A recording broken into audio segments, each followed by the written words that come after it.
Lee, everybody has been talking about this new release of JFK assassination files, and people who've been watching High Dive or following your reporting know that you know a lot about this CIA guy, James Jesus Angleton.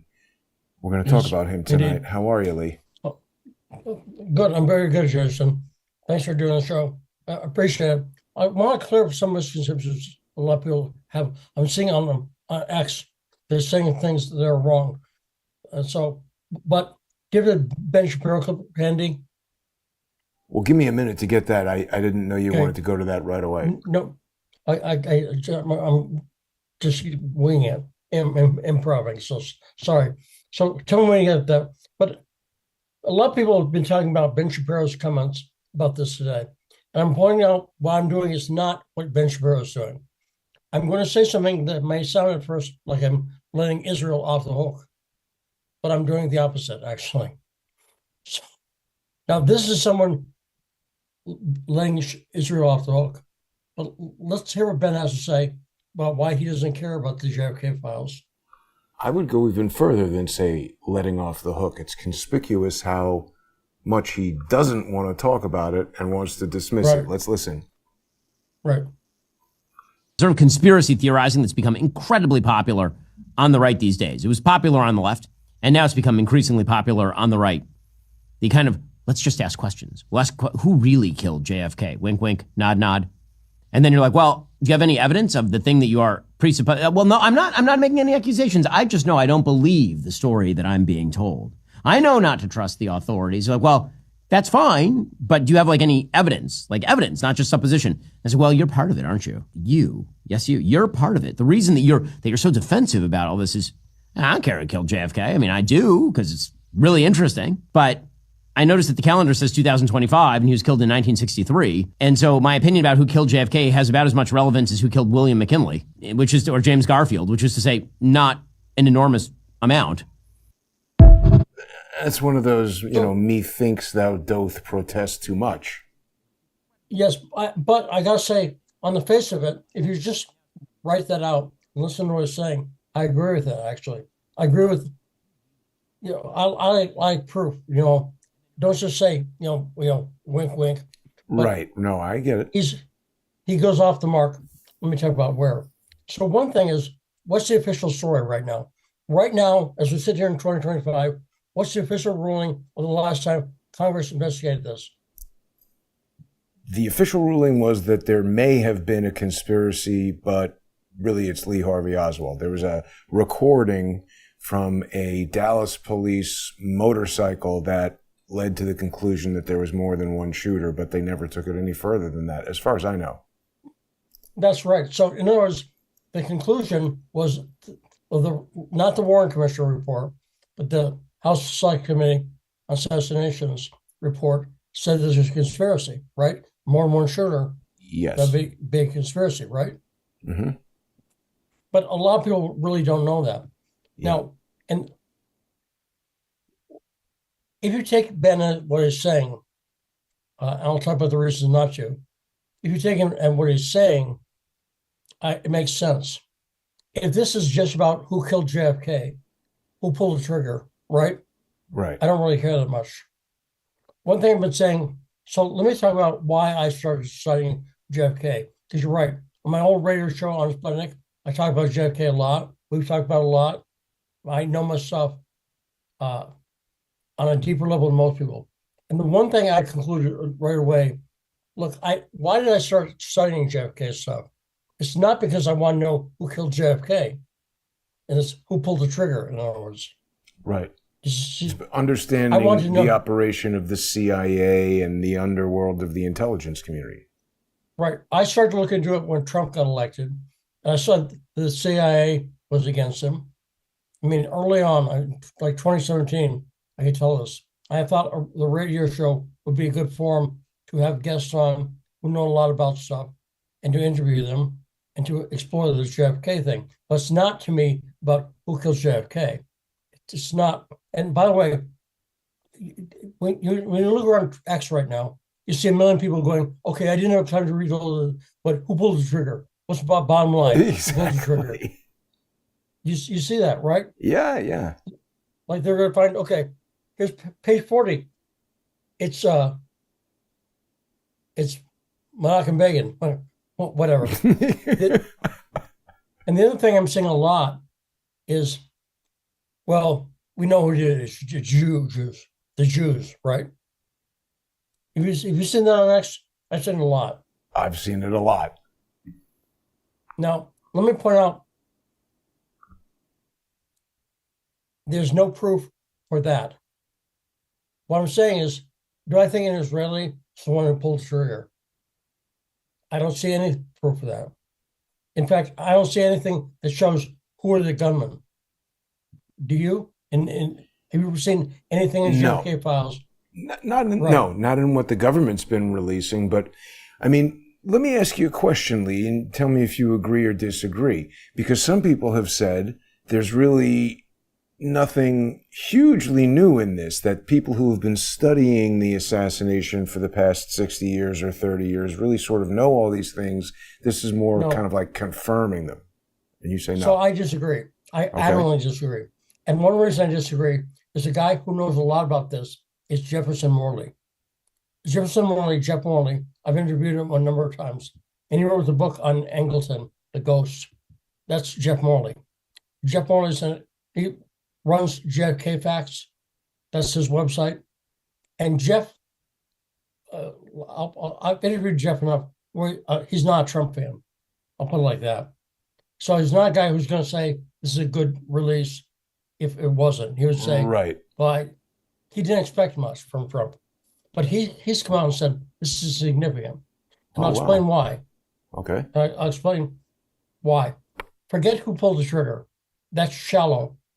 That's not deep. That's not the point. Let me put it like this. Do you remember Daria Dugina was assassinated? She's Alexander Dugin's daughter. Blew up her car. Yeah. Okay. Well, who blew up her car, Jason? Who blew up her car? I want to know who. What's his name? Right. I don't care who his name is. You see what I'm saying? The individual who actually set the bomb off doesn't matter. Somebody came up with a plan and her car got bombed, I think is what you're saying. Yeah, and if they did catch the guy, I would hope he would be arrested, tried and sentenced. I do want that. But yes. It's not really the point. The point no, I get it. You're not letting the individual bomber off the hook. The point is, it's like hiring a hitman, right? The person who is the mastermind of the murder plot is not the actual trigger man. That's right. And in fact, I'm going to say this, reducing it to Israel's, but people who are talking about the Jews did it, and bring up that one email I sent you. This is one email at Point 2.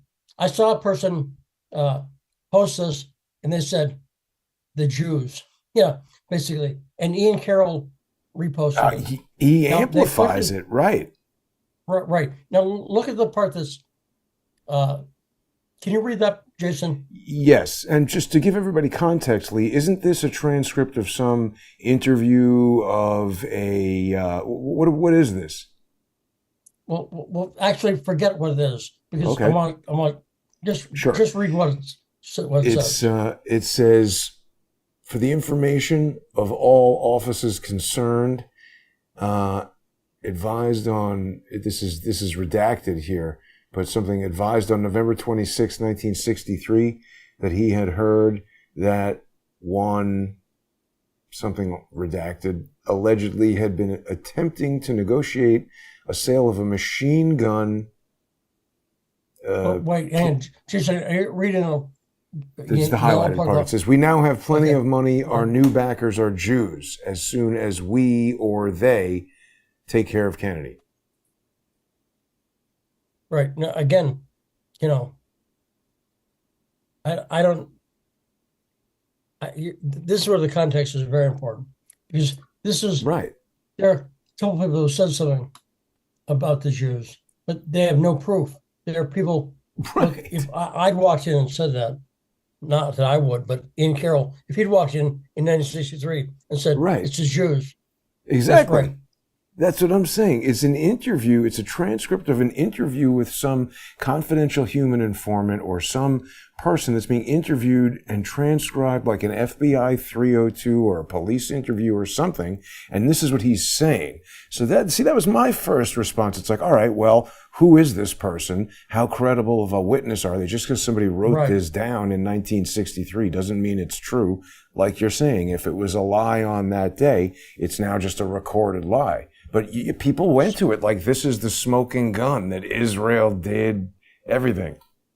But I'll talk about Israel. Again, I'm not letting Israel off the hook.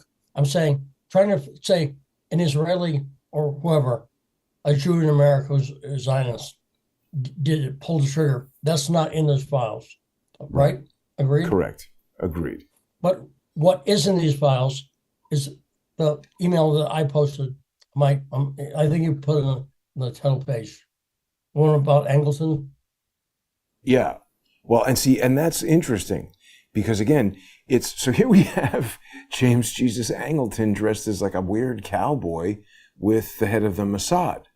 And we also have a declassified document that it says that the CIA has no objection to declassification except for this part that talks about Israeli intelligence. So talk about that, Lee. Okay, so why is he saying that? Why is James Jesus Angleton saying that? And sorry, before you go on, just let's be cautious that this is a third rail topic, and we're going to continue the conversation in about 15 minutes on patreon.com/Stranahan, also on odyssey.com/@crowdsourcethetruth, crowdsourcethetruth.substack.com, subscribestar.com, and patreon.com/crowdsourcethetruth. And I do want to thank everybody who sponsors the show. But, Lee, everybody always says, if you talk about us Jews, you get banned. So we got to just be careful. And I want to make sure that people do visit patreon.com/Stranahan and sponsor Lee. Again, I should say my voice is like this because I've had strokes. So forgive my voice. We got to warn people. Okay, we got to hear about Angleton and the Mossad. So, no, read that email, basically. Sum it up. Yeah, why did they say they're going to redact that? The answer to that question answers another question. Why did this material stay hidden and classified for so long? What's this big secret that they keep it hidden? Well, in my view, I thought you were asking, or you're going to tell us? I know the answer. Yeah. I'm asking, but it's kind of rhetorical. But go ahead. I'd like to hear what you think, because I know why. I mean, again, in my view, the relationship here is that Israel is essentially like a hitman. Some rich person wants to kill his wife. He's not going to take a gun and shoot her. He's going to hire some criminal to do it. So the stand-in here, the apparatchik, the cutout, is Israeli intelligence. And the reason they don't want to reveal that is because it's still true today. No, actually, it's something else. It's a different issue, but it's still a secret today. Okay. That's not what that's about. What is it? Once you get this, okay. Let me ask you a question.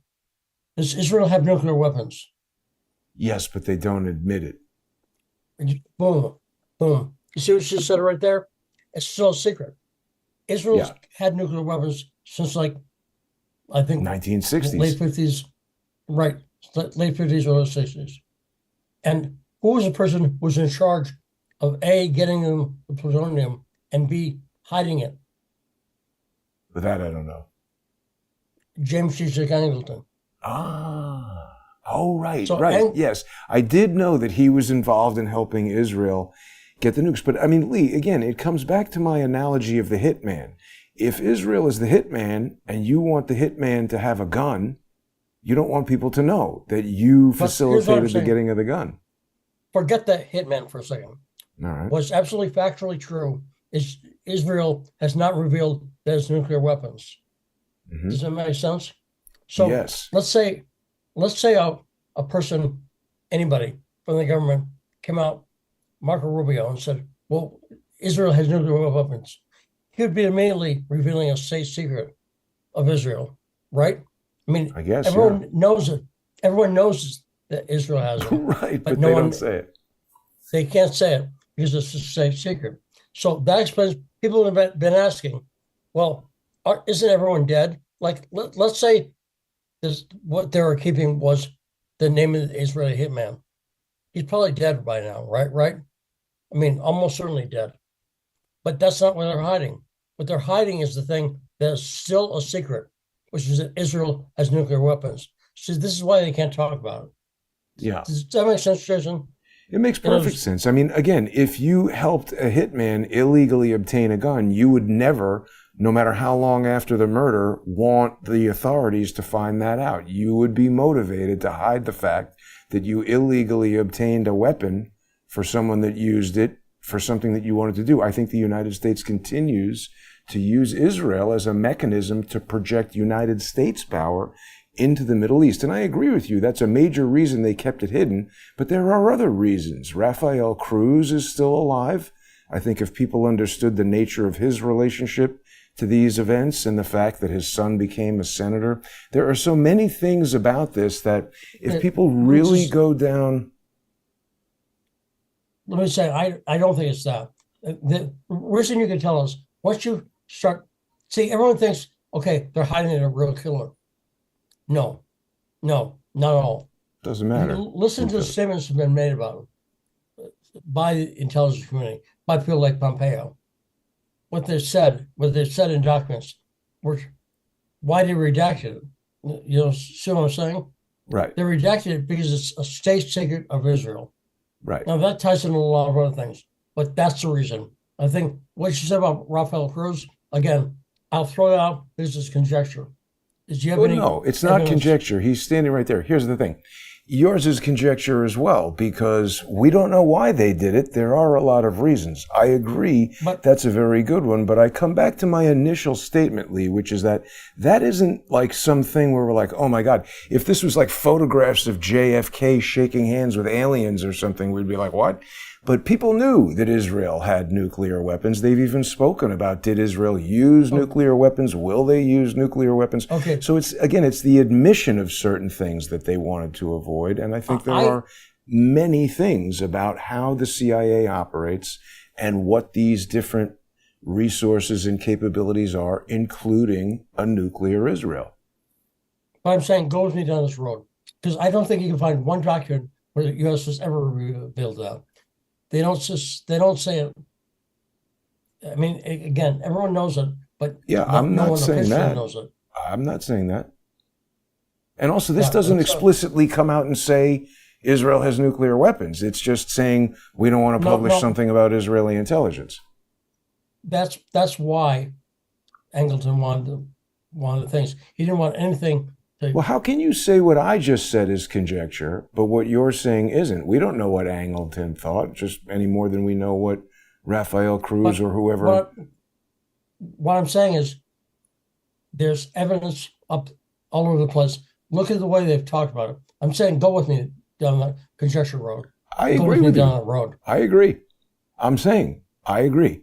This is one of the CIA. See, because what my overall point is that Israel exists and is protected by the United States because it is a tool of the CIA. And the CIA wanted Israel to have nuclear weapons. So if they want to nuke Iran, they can have Israel do it. And the United States can say, oh my God, look at what Israel just did. I'm saying it's literally the same analogy as hiring a hitman. Because then if something goes sideways, you can say, oh, he just shot her. I don't know that guy. There's all kinds of reasons to do things this way through a cutout. Let me go down this road. Okay, first off, I've talked about it before, about Israel as the creation of Great Britain, right? I've talked before of what? Great about Britain, right. Great Britain, the UK. The UK, to me, is the thing, not the Jews. The Jews are used by the UK. Now, where did James Jesus Angleton study his spycraft? Probably UK. The UK, yeah. In fact, his best friend for a while was Kim Philby. Oh, wow. See, and people don't know that Kim Philby is one of the Cambridge Five who defected to the Soviet Union. See, and this is a really interesting angle to go down in the context of the JFK assassination, Lee, because we still really don't know how Lee Harvey Oswald went to the Soviet Union and came back so easily during the height of the Cold War. This is a guy who was a radar operator in the U-2 spy plane program. I mean, what exactly was going on? And then he comes back with Marina Oswald. We've seen transcripts of testimony from Marina Oswald that I'm not sure if those have been seen before. But again, it's all stuff that's been sort of broadly known, that stuff at least. But see, also, this is what I'm arguing against the people saying it's the Jews and it's trying to find a trigger man. They're missing the big story. You see what I'm saying? They're thinking low and they're not missing. And this story, this is what I said, go down this road. Everything fits. Everything fits. It makes sense at angles and it fits in with the things I said about Israel and the UK. I can prove all of that, but I won't go into that. But it shows why the Brits were, because again, people see. Here's what I'm saying. Do you hear anyone saying, "Oh, it's the Brits"? They say it's the Jews. They don't say it's the Limeys, right? You don't hear that. Well, Hawkins used to talk about that, but I mean, again, it's centered. Okay. Look at what actually. Have you seen one tweet talking about the Limeys, the British? No. Right. But I would also, Lee, expand on it and say that I don't disagree. See, the thing is, I agree with you, but I have additional beliefs beyond what you're saying, that it's not just the British. I mean, I personally believe you go back to the American Revolution, and it's just irrefutable that French Freemasons and American Freemasons were very, very involved there. So what is that?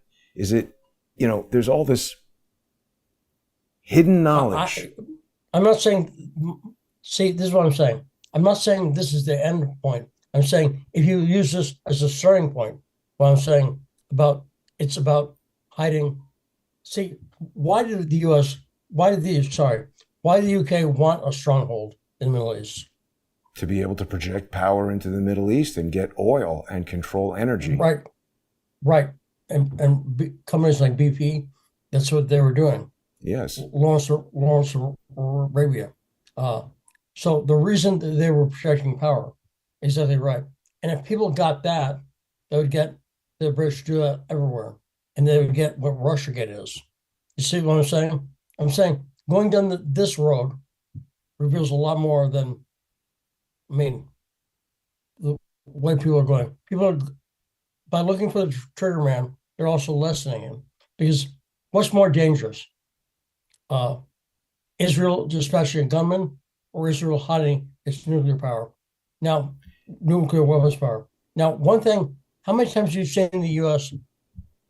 Try to stop Iran or Iraq or other countries from having nukes, right? Yep, many, constantly. A zillion, right? So it's complete hypocrisy. And the reason they can do it is because Israel doesn't admit it's got nuclear weapons. So they're using it. Yeah. I mean, the thing is, I agree with what you're saying, but I think I disagree with what you believe the motivation is, because I think a lot of people don't seem to recall that the CIA and Israel were essentially created simultaneously. When the National Security Act was passed in September of 1947, we got the CIA. And just kind of like immediately after that, in May of 1948, we got Israel.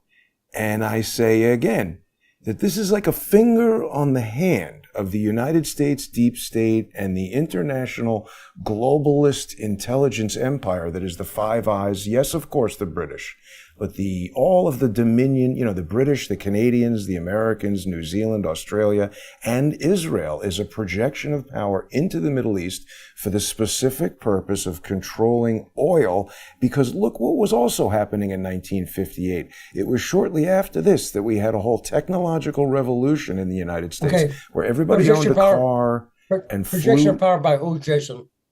By the United States, the British, and this empire of the Five Eyes. Look, I talked about this before, but read Tragedy and Hope by Caroline Quigley.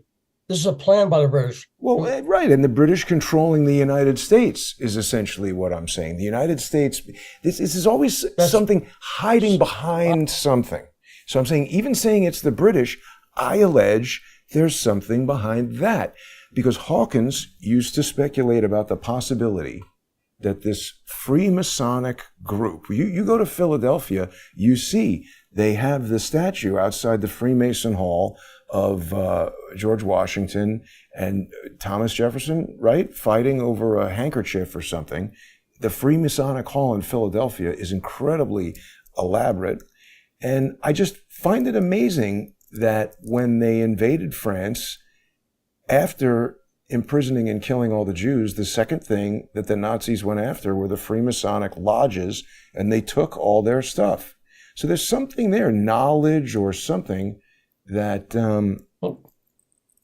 Well, try to tie back into Brits, because if you do that... Well, tie it back into Brits, because Hawkins used to say that the American Revolution was an illusion, and that the United States was still controlled by the British Empire, and that just like I'm saying Israel is an apparatchik for the CIA, the United States is essentially an apparatchik for the British Empire that you're describing. But I'm just saying that it goes beyond that. It's this world conglomeration. So my counter to that would be, why did they have to reestablish a relationship in mid-18th century, sorry, around Civil War, around the 1860s? Why did Cecil Rhodes say, why did they have to reestablish it if the British were already? The British weren't. We defeated them. We hid the British. They wanted to get it back. This is a debate. I'm just telling you what Hawkins used to talk about, and there's a lot of really unknown things about the Freemasonic origins of the United States and the ongoing potential influence of Freemasonry, and it admits that it has hidden knowledge. So I'm just saying, I don't know what it is. But listen, Lee, we're at our break point here. We're going to head over to Let me mention one thing before we go. I'm doing a fundraiser right now. I'm going to be doing a truth-a-thon this weekend. And one of the things I'll be doing for all my Patreon members, free or paid, I'll be putting out some material, like cliff notes of 3 very important books about JFK. The Ghost, the story of James Angleton, Mary's Mosaic, story of Mary Pinchot Meyer, and lover of John Kennedy, whose diary is stolen by Angleton after she was killed. And I'll be doing JFK: The Unspeakable. Good cliff notes. They're great books. I recommend everyone read them, but to read them would take you like 40, 50 hours. The audiobooks are like 40, 50 hours. I'm reducing it to a very simple Cliff Notes version. And every member of my Patreon, free or paid, will be getting that. And I'll be talking about that in my Truth-a-thon about this. Great. Yeah, so people can check that out on patreon.com/Stranahan. And if you haven't already sponsored Lee, get on there now. We'll be back in less than 5 minutes. People can also join us on odyssey.com/@crowdsourcethetruth, crowdsourcethetruth.substack.com, and subscribestar.com, and patreon.com/crowdsourcethetruth. We still have a lot to talk about, so stay with us.